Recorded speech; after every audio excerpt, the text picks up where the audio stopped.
Capítulo 25. Mi última gira. Deberíamos abordar en Acapulco un barco japonés que arribaría al Callao 2 días antes de la apertura del Congreso. Mi prima Luz y Malena nos acompañaron a Enrique y a mí hasta el bello Puerto Suriano. Era la primera vez que Enrique y Malena volvían a estar juntos. Ella, que ya vivía sola con sus hijos después de vernos embarcar, se iría a San Miguel a vivir con sus parientes y a esperar el regreso de Enrique. Esperábamos que en unas semanas más la mitra declarara la nulidad de su matrimonio y que el milagro de la Virgen de Guadalupe se consumara con el casamiento de ambos en la festividad de nuestra abogada y patrona, aquel mismo diciembre. La travesía fue excelente. 12 días después de haber dejado Acapulco estábamos en el puerto del Callao, en donde nos recibió Rafael Eliodoro Valle, que asistía al Congreso y estaba a punto de contraer matrimonio con la culta y distinguida escritora peruana Emilia Romero, cuyas finas atenciones y consejos sobre lo que deberíamos ver y estudiar en el Perú monumental recuerdo agradecido. En Lima acepté varios ofrecimientos para cantar en radio y teatro en Buenos Aires y en Río de Janeiro. Enrique, que mucho deseaba visitar estos países, decidió acompañarme y manejar mis intereses. Y cuando se clausuró el Congreso Panamericano, cumplida ya mi comisión del Ateneo, salimos con destino a Buenos Aires. En Lima se nos había reunido el gran pianista Miguel García Mora, que sería mi acompañante en la gira artística. El Perú me brindó en este viaje el esplendor de su belleza. El arqueólogo e historiador mexicano Alberto Escalona, García Mora, Enrique y yo, entusiasmados por lo mucho que nos instruyeron sobre el Cusco Emilia Romero, el notable americanista y maestro don Moisés Sáenz, entonces embajador de México en Perú, el gran arqueólogo maestro Tello y la graciosa cusqueñita Blanca Ladrón de Guevara, que en paz descanse, dejamos a Lima y nos fuimos en automóvil hasta Arequipa, con destino a Cusco y a Bolivia. Arequipa, sobre una alfombra verde, custodiada por los volcanes Pichu Pichu, Misti y Chachani, toda ella de piedras blancas y grises, nos hizo recordar a Oaxaca, ciudad abuela y señorial de México, sonora como ella y también dulce y serena bajo cielos claros. En Arequipa disfrutamos de las solemnidades de la Semana Santa, españolísimas, apegadas a la tradición. Vimos imponentes procesiones y los monumentos admirables del Jueves Santo, competencia de plata labrada, de joyas y luces, como en Sevilla o en Córdoba. Presenciamos el Santo Entierro, en el que estuvo de manifiesto el duelo, el luto de la gran ciudad. Una tarde poco antes del crepúsculo salimos hacia el Cusco. El chofer, que ignoraba el camino, dijo que llegaríamos a esa ciudad a la medianoche, pero cuando había oscurecido totalmente apenas habíamos terminado la ascensión del Misti. Después de las 10 andábamos perdidos en las llanuras heladas. Ni una luz, ni una señal, ni un alma en aquellas tinieblas. Enrique y yo recurrimos a Fray Antonio Margil de Jesús, el santo andariego. Padre Margil, muéstranos la ruta segura. 2 minutos después apareció en la lejanía una luz. Nos encaminamos hacia ella y 1 hora más tarde estábamos frente a un camión de carga estacionado a la puerta de una choza iluminada por la llama de un quinqué. Una indígena cocinaba para 3 hombres que nos miraron sorprendidos. ¿Cómo se llama este lugar?, pregunté. Soledad, me respondió un mestizo. ¿Por aquí se va al Cusco? No. Se puede llegar por Ocoruro, pero el camino es malo. ¿Hay algo de cenar? 3 panes y cafecito, responde la mujer con acento serrano. Nos dividimos el pan y apuramos el café. Cuando quisimos pagar, la serranita rehusó el dinero. Lo que habíamos comido era el sobrante de la cena de los 3 hombres. El camión iba al Cusco. Lo seguimos buen trecho, pero el carburador de nuestro automóvil empezó a fallar y por fin el motor se detuvo. Cuando nuestro chofer bajó a inspeccionar el desperfecto, una racha de viento helado nos hizo estremecer. Escalona consultó su altímetro. Estábamos a 6.000 metros de altura sobre el nivel del mar y aún nos faltaba trasponer la cumbre más alta. Nos bajamos a empujar el vehículo cuesta arriba. Pisamos cristales de hielo, agua, tierra nevada y ceniza volcánica. Milagrosamente caminó el motor. Continuamos tras las huellas del camión bordeando abismos aterradores, gargantas profundas, hasta descubrir allá abajo, en una profundidad de 2 kilómetros, las luces del camión, al que dimos alcance a las 3:30 de la madrugada. Su conductor nos había esperado para señalarnos el camino que deberíamos seguir para Okoruro, pues él tomaría otro distinto. Como las 5 de aquella mañana de misterio, de soledad y de frío, dimos con un hato de llamas que conducían unos indios y 2 hombres a caballo, envueltos en gruesas mantas que parecían haber surgido del fondo gris de la niebla. No hablaban español, pero sabiéndonos perdidos nos dijeron: Okoruro, Koshko, señalando el rumbo de la ciudad sagrada de los incas. El horizonte empezaba a ser oro y carmín cuando llegamos a Okoruro. Preguntamos en dónde había qué comer y nos dirigieron a una casita blanca en la que había luz. Entramos. Un oficial del ejército tomaba el desayuno. La fondera, de mejillas rojas como manzana madura, nos invitó a tomar asiento en una mesa pequeña. Había caldo de gallina con verduras, chocolate, leche y panes. No comimos, engullimos de cuanto había. Media hora después cantábamos canciones mexicanas que yo acompañaba en una guitarra que había descubierto en un rincón de la casa.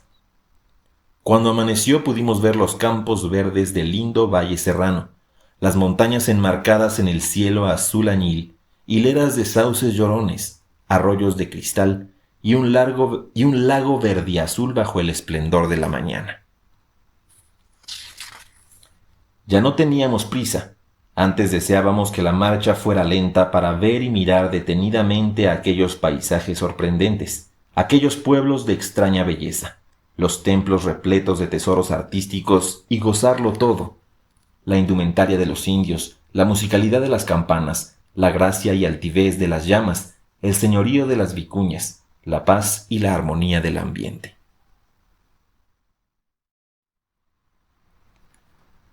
Entramos en la gran ciudad del Cusco bajo la luz del crepúsculo andino.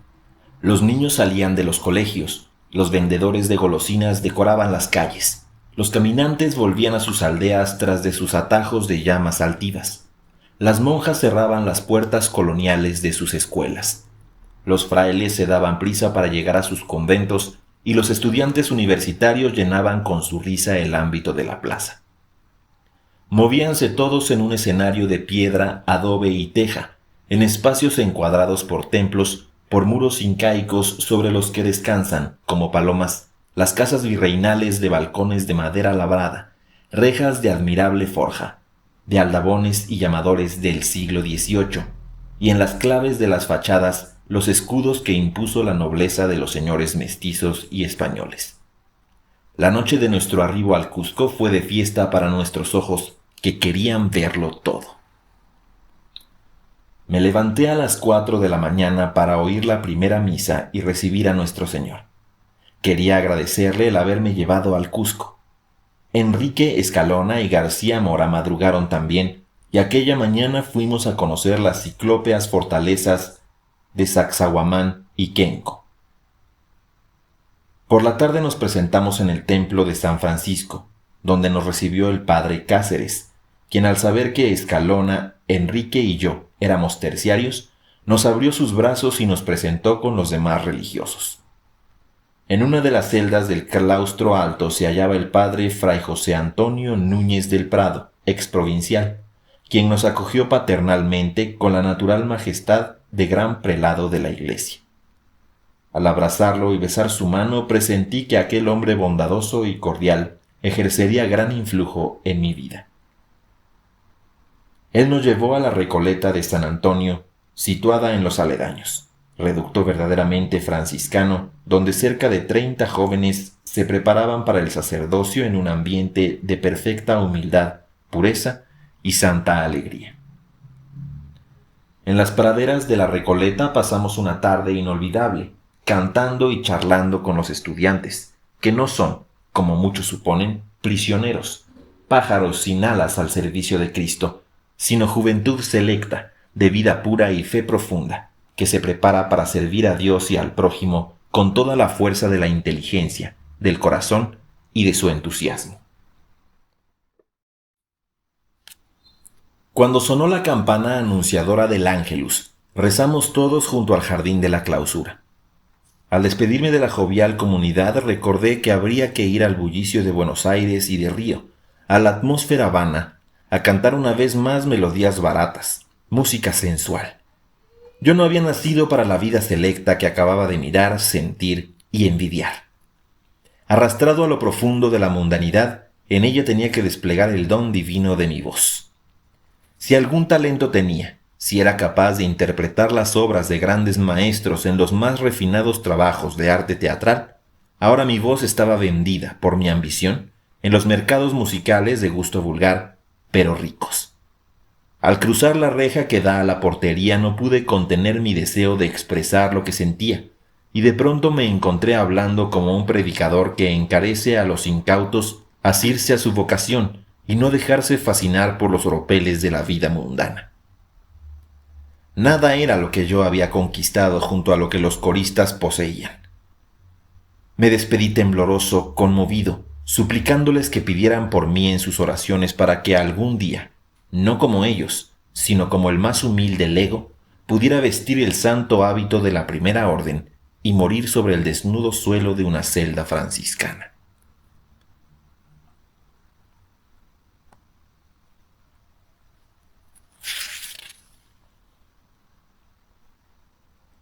Los padres organizaron una velada literario-musical en el Teatro Colón del Cusco, a beneficio del colegio público que sostenían. Enrique dio una conferencia sobre el Padre Margil de Jesús y yo canté acompañado por García Mora. Invitados por el gobierno de Bolivia, salimos rumbo a La Paz. Otra vez los caminos solitarios, la pampa yerma, pueblecillos risueños, hatos de llamas y guanacos. En una tarde gris bordeamos el lago Titicaca. Sobre sus espejos de plata bruñida vimos la caprichosa arquitectura de nubes y el grácil vuelo de las garzas. Cruzando arroyos y lodazales llegamos en la madrugada a Tihuanaco, donde se hallan antiquísimas ruinas de una civilización admirable. De La Paz, hermosa, cordial, llena de los colores de la indumentaria indígena y mestiza, salimos en avión para la Argentina, deteniéndonos en Salta, ciudad de dulce vivir en la que las campanas juguetonas, musicales, me hicieron recordar las tranquilas poblaciones sabañejas de México. Iba yo a Buenos Aires con el corazón reacio a entregarse a lo que mi contrato me obligaba. ¿Para qué había firmado tales compromisos? En el aeropuerto me esperaban don Jaime Yankelevich de Radio Belgrano, mi querido amigo y compañero Pedro Vargas, periodistas y admiradores. Agradecía de todo corazón los aplausos del público en mis audiciones, pero me parecía que las canciones no valían los aplausos ruidosos ni el entusiasmo desbordante de mi auditorio. Eran canciones fáciles que ningún trabajo me costaba cantar. Pensaba que estaba yo dando gato por liebre y que me estaba llevando el dinero gracias a un truco. Me propusieron que hiciese una película para Estudios San Miguel antes de trasladarme a Río de Janeiro. Acepté, pero tomé vacaciones para conocer las cataratas del Iguazú y la capital del Paraguay, en la que di varios conciertos y fui cordialmente atendido por el ministro de México, Ernesto Soto Reyes. Mis deseos de demostrar al público de Buenos Aires que yo era cantante de conciertos me movieron a ofrecer uno en el Teatro Odeón, con García Mora, extraordinario pianista. Ambos trabajamos con ahínco en la preparación de un programa digno del Town Hall de Nueva York o de la Sala Pleyel de París. El teatro se llenó y el éxito fue evidente, pero los críticos opinaron que era yo pretencioso, y uno de ellos dijo que no sabía cantar y que mi voz era muy desagradable.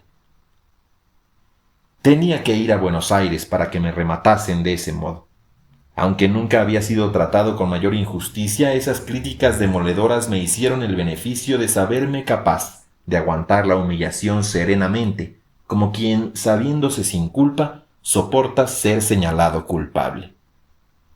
Si bien el éxito de mis actuaciones en Río de Janeiro fue grande, confieso que hube de hacer violencia a mi voluntad para presentarme ante el público. Ya no deseaba firmar autógrafos, aparecer sonriente en las fotografías de propaganda, ser aplaudido una y otra vez.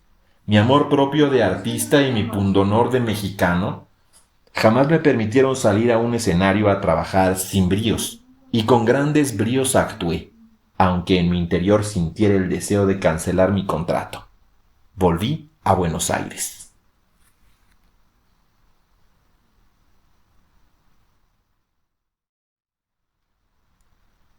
El dueño de los Estudios San Miguel de Buenos Aires me había sido pintado como hombre altivo y caprichoso.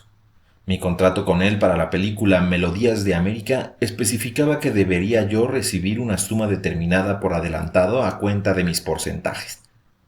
Como mis representantes no recibieron esa suma el día mismo en que debería presentarme a trabajar, no fui a los estudios. Vino el magnate cinematográfico a buscarme decidido a reñir conmigo y quizá a aventarme el dinero, influenciado por lo que había oído decir sobre mi carácter y altivez. Miguel Machinandiarena, que tal es el nombre del productor bonaerense, repicó el timbre de mi aposento. Le recibí con toda cortesía sin saber quién era. «¿Por qué no se presentó usted hoy a trabajar?», me preguntó. «¿Es usted periodista?», le interrogué yo. «Soy», me dijo, «Miguel Machinandiarena. No acostumbro a arreglar mis asuntos por medio de representantes. Los detesto. Usted y yo podemos hablar de negocios. Es usted diferente de como me lo habían pintado. Yo esperaba encontrarme con un artista lleno de presunciones y vanidades, y me resulta usted un hombre sencillo. Es usted vasco, de ascendencia vasca e indígena». Hablamos de mil cosas, nos hicimos amigos y al día siguiente estuve puntual en los estudios. Ahí, después de mostrarme Miguel su oficina, me invitó a que visitara el lugar de su predilección en aquel centro de trabajo. Abrió una puerta, me hizo pasar y me hallé en una preciosa capilla. En bajorrelieve, en la puerta del sagrario, la figura del arcángel San Miguel lucía entre ramos de flores naturales. Nunca había visto una capilla en estudios cinematográficos. «Aquí tienes la llave», me dijo, entregándomela, «para que vengas a rezar cuando quieras. Para mí la oración es algo necesario». También lo es para mí, y además obligatoria, pues soy franciscano. «Cuando puedas», me dijo ya en camino de su oficina, «reza por mí, y ojalá que tu trabajo en estos estudios sea feliz».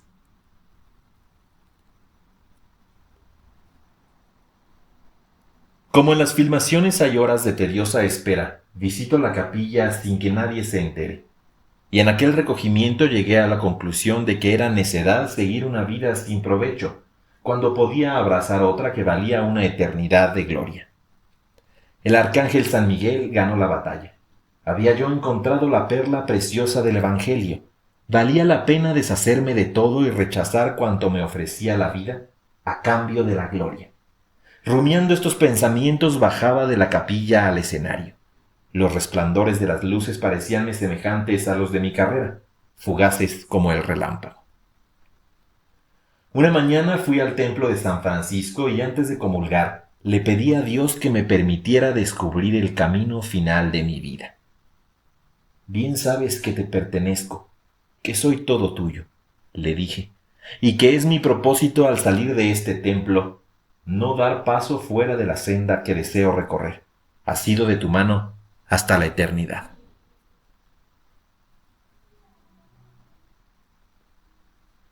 Cuando volví a mi departamento encontré en él a Enrique. «He decidido», le dije, «irme a un convento para siempre». «¿A cuál?», me preguntó. «No lo sé. Tal vez a uno de Italia, quizá a San Damián, cerca de Asís, para estar en contacto con las cosas que rodearon a Santa Clara y a San Francisco, para dormir bajo el mismo techo que les cobijó y ver desde la terracita los crepúsculos de la umbría. Los cipreses. Oye, José, me interrumpe Enrique, el artista que hay en ti está buscando escenarios, no vida religiosa. Se va a un convento para servir a Dios con mayor perfección, para hacer apostolado y santificarse en el sufrimiento, no para gozar de los crepúsculos. Humillado por la acertada observación, reaccioné al instante. Tienes razón, Enrique. Me iré a China o a la India. Ahí donde nadie me conoce podré morir olvidado de todos, como San Francisco Javier. No seas extremoso, replicó.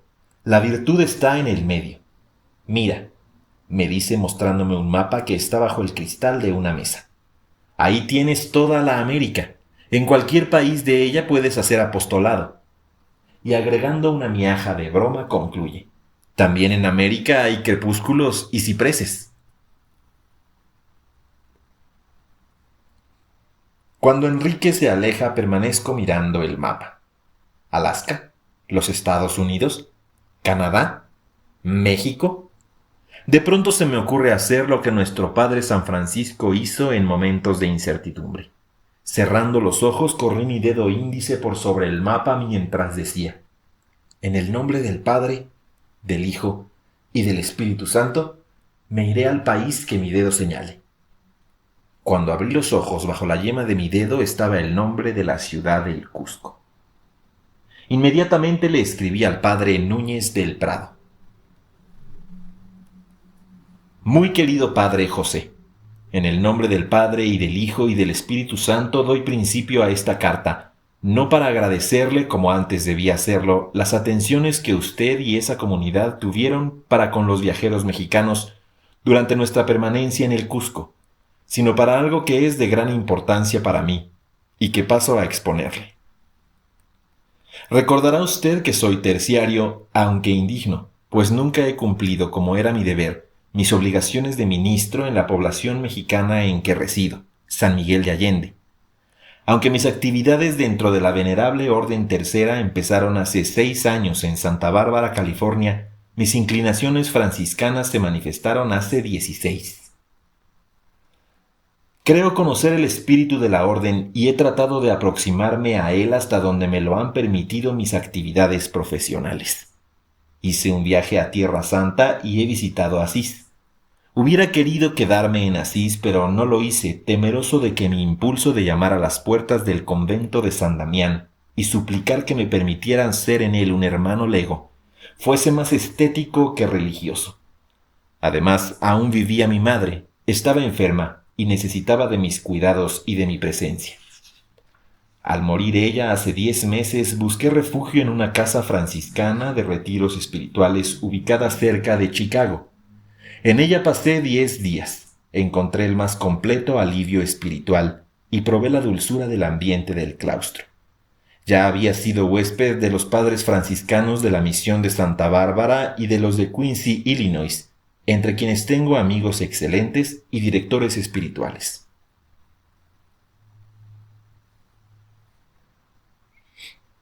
Educado en mi juventud, en la Escuela de Agricultura, en ella observé durante 4 años la disciplina militar y nunca encontré difícil obedecer.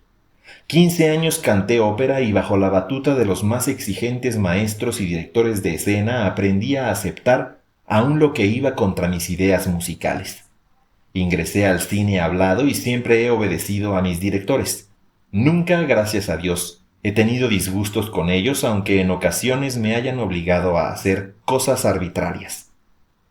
Le hago saber todo esto con el único propósito de informarlo acerca de mis posibilidades para llenar una de las 3 condiciones indispensables en un franciscano, la obediencia, y no porque yo crea que esa condición es cualidad en mí.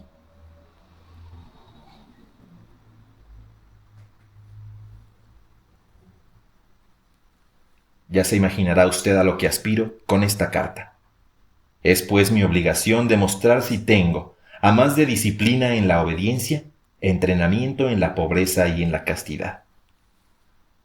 No tuve dinero hasta hace 11 años. Tengo 45 de edad. Y fuera de este último periodo de mi vida siempre fui pobre y a veces paupérrimo, al grado de lavar platos en restaurantes neoyorquinos. Ahora viene lo grave. Solo he sido casto periódicamente, no por virtud ni por inclinación, sino obligado por la necesidad de conservarme en buenas condiciones físicas para no fracasar artísticamente. Ningún mérito había en conservarme puro si pecaba con la mente y la mirada.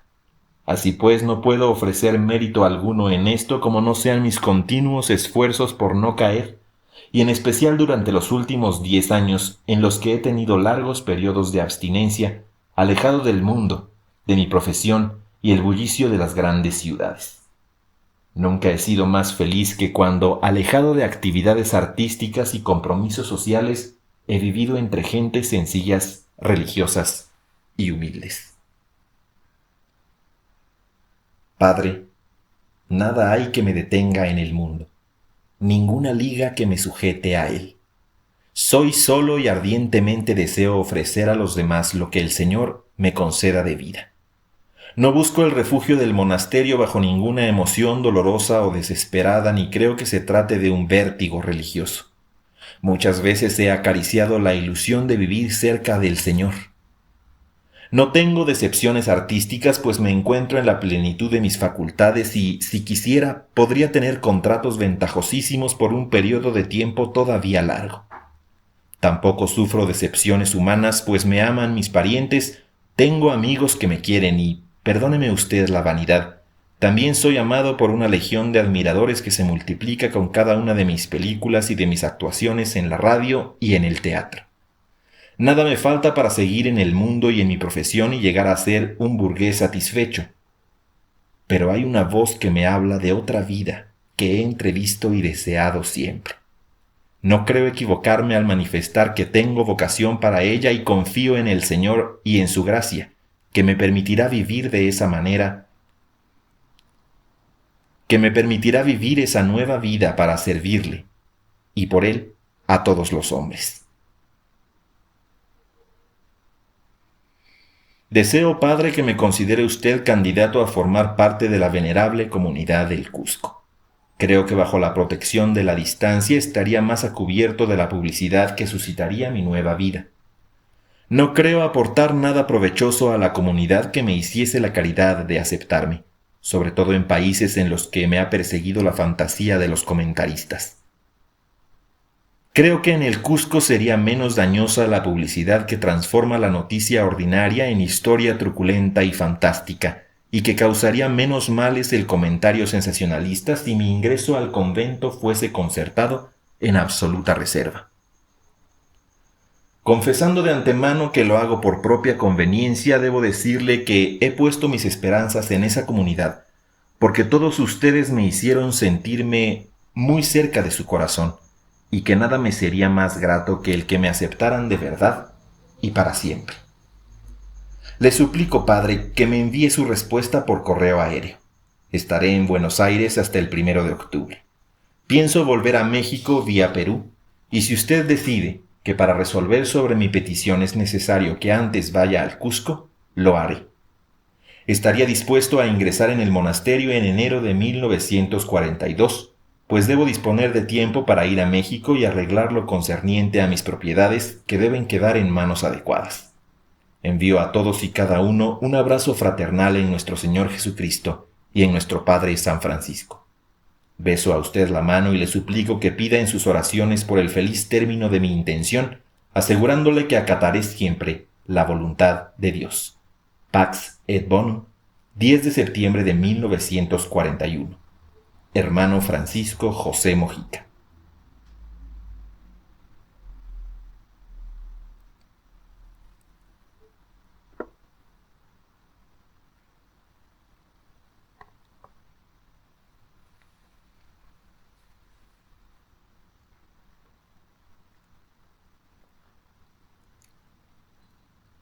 La respuesta del padre Núñez del Prado fue la siguiente.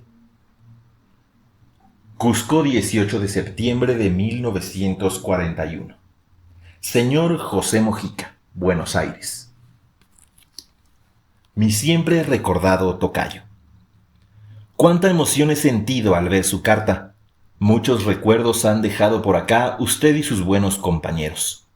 Siempre les recordamos y cuando menos lo pensaba, En los momentos en que un temblor de tierra sacudía violentamente el Cusco, felizmente sin hacerle mucho daño, recibo su carta y la leo con interés, y me decido a contestarla hoy mismo aprovechando un avión que sale mañana para Lima. Tengo que ser necesariamente corto porque mi carta la escribo a las 6 de la tarde y dentro de poco me llaman al coro.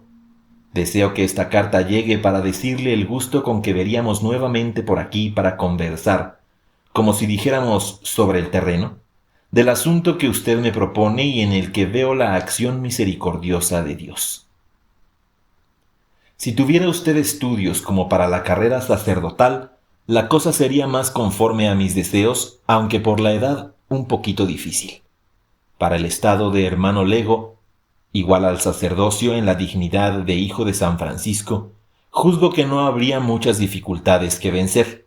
Muy al contrario, se le recibiría inmediatamente en este convento y, dada su preparación en muchas ciencias, ayudaría eficazmente como profesor en nuestros colegios. El paso que pretende dar es, ciertamente, muy trascendental. Pienso que lo ha encomendado bastante a Dios. El único temor que tendría yo sería, como lo tengo experimentado en multitud de casos, con jóvenes parecidos a usted en sus condiciones sociales, que la vida religiosa se le hiciera pesada, y tan pesada que al fin tuviera que abandonarla. Piénselo, mi querido tocayo. Desde hoy yo encomendaré este asunto de un modo muy particular a Dios. Si decide venirse por el Cusco, tendría su alojamiento en el convento, por supuesto, sin que nadie se entere del verdadero significado de su visita. En este caso me haría usted un telegrama de algún punto inmediato del país. Espero, pues, sus decisiones con verdadero interés, y en cualquier caso escriba a su afectísimo padre y amigo, Fray José Núñez del Prado, O.F.M.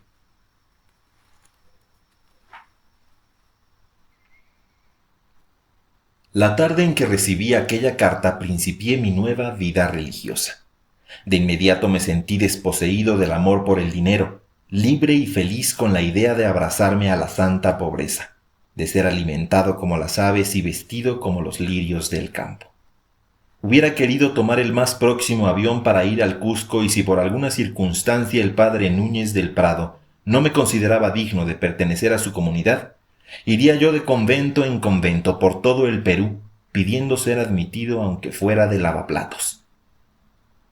Qué amplitud en el alma, qué perfecta confianza y qué bello despertar a una primavera interior que aún no termina después de 15 años de vida franciscana. Al escribir estas líneas, siento la dicha triunfal de decir la más pura verdad. Loado sea Dios y loado sea mi Padre San Francisco. El gran compositor Agustín Lara, contratado por los estudios San Miguel para hacer varias canciones para mi película Melodías de América, había escrito una que parecía hecha especialmente para mí en aquellos días. Solamente una vez. Con esa bella melodía popular mexicana me despedí de la vida mundana. Me entregué de lleno a Jesús sacramentado en el templo de San Francisco de Buenos Aires después de haber leído la carta del padre Núñez del Prado.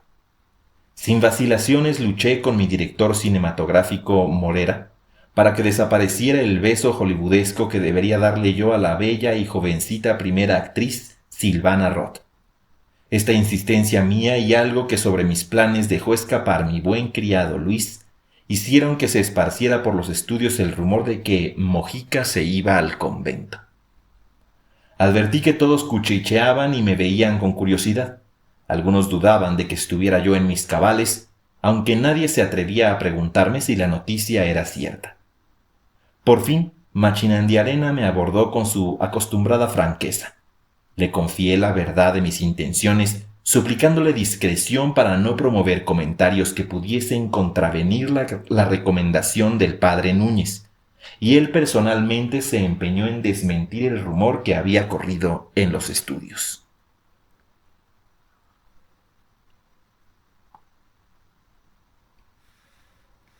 Cuando terminó la filmación de Melodías de América, los estudios me despidieron con una fiesta. Cada uno de los compañeros que conmigo habían trabajado desempeñó un número especial. Y aunque el programa era alegre, gracioso, advertí que pocos reían, las mujeres lloraban y los hombres tenían brillo de lágrimas en la mirada.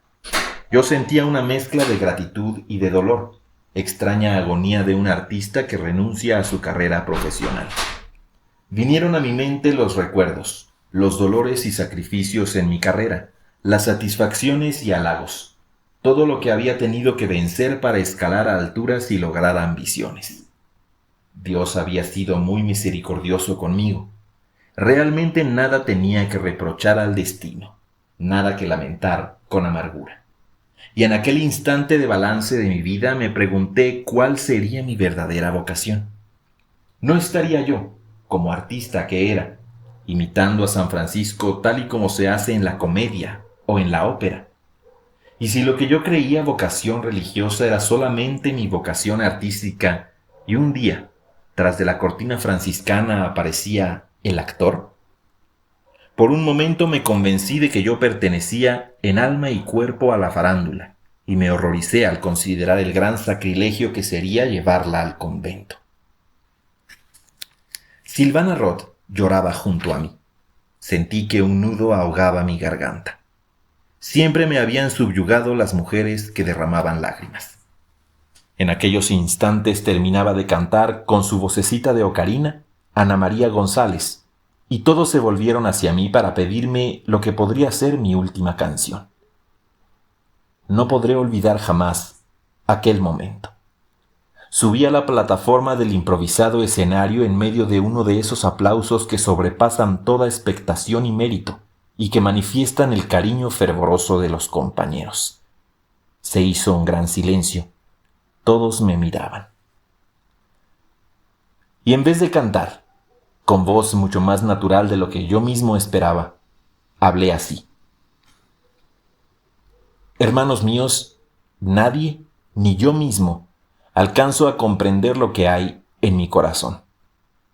Puedo asegurarles que amo el arte y todas sus expresiones, y en el arte a todos mis buenos hermanos, como ustedes, y a todos los artistas y compañeros de trabajo, desde los más encumbrados valores hasta el más humilde y oscuro carpintero, pintor, sastre o electricista. Con Dios no se juega, me dijo una vez mi madre, y sé que hay un poder mucho mayor que todos los poderes del mundo, la oración. Viviendo en la oración y para ella, yo sé que les haré mayor bien a cuantos me aman o me odian que el que pudiera hacerles siendo artista. Yo creo en la oración. Solo esto pude decir y descendí de la plataforma en medio de un silencio dramático. Varios de mis compañeros, hombres sinceros, tenían el rostro entre sus manos y los demás contenían el deseo de llorar. Yo hubiera querido abrazar a todos, pero me lo impidió mi emoción. Salí del foro del brazo de Miguel Machinandiarena, seguido por Enrique y mi criado Luis. Aquella noche dormí como un niño, hundido en la paz dulcísima que Dios había puesto en mi corazón. El 4 de octubre, día de nuestro Padre San Francisco, muy de mañana comulgué en su templo y me dirigí al aeropuerto. En él me esperaban para decirme adiós Machinandiarena, don Jaime Yankelevich, don Juan Cosío, mi buen chofer Guerrero y mi criado Luis. Poco después abordé el avión. Había adquirido una vez más Historia de un alma, de Santa Teresita del Niño Jesús, y me entregué a su lectura. Engolfado iba en ella cuando advertí que los pasajeros estaban aterrorizados y en su mayoría enfermos. Nuestro avión hacía rumbo en medio de una de las más fuertes tormentas que he pasado en el aire. Si no hubiese comulgado aquella mañana, de seguro me habría torturado el pensamiento del peligro de muerte. La narración de Santa Teresita me había dado un gozo interior, una confianza ilimitada. La muerte estaba vencida. Si llegaba, sería vida eterna. Uno de los sobrecargos se acercó a mí. Mojica, me dijo, usted haría un buen piloto. Su sonrisa inspira confianza.